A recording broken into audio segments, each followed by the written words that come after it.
મધ્ય ઝોન કક્ષાના ગણિત વિજ્ઞાન પ્રદર્શનમાં ગરબાડા તાલુકાની નવી ફળિયા વર્ગ પ્રાથમિક શાળા દ્વારા ઉત્કૃષ્ટ પ્રદર્શન કરી પ્રથમ નંબર મેળવી રાજ્ય કક્ષાએ ભાગ લેશે।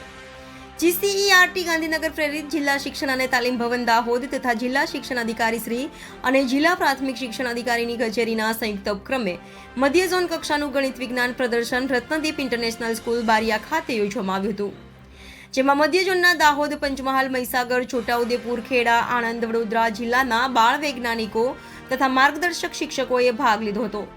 કૃષિ અને પંચાયત ગુજરાત સરકારના મંત્રી વચુભાઈ ખાબડની અધ્યક્ષતામાં બાળ વૈજ્ઞાનિકોને પ્રોત્સાહન પૂરું પાડવામાં આવ્યું હતું, જેમાં નવા ફળિયા વર્ગ પ્રાથમિક શાળાના શિક્ષક મોહમ્મદ સિદ્દીક યુસુફભાઈ તથા બાળ વૈજ્ઞાનિકોએ વિભાગ 2 માં દાહોદ જિલ્લાનું પ્રતિનિધિત્વ કર્યું હતું।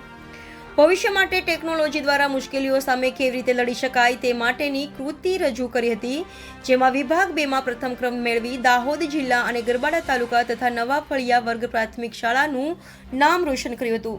હવે તારીખ 2/2/2025 થી 5/2/2025 સુધી વલસાડ મુકામે રાજ્યકક્ષાના વિજ્ઞાન પ્રદર્શનમાં દાહોદ જિલ્લાનું પ્રતિનિધિત્વ નવા ફળિયા વર્ગ પ્રાથમિક શાળા કરશે। Reporter Hasmukh Prajapati, Gujarat crime news, Limkheda.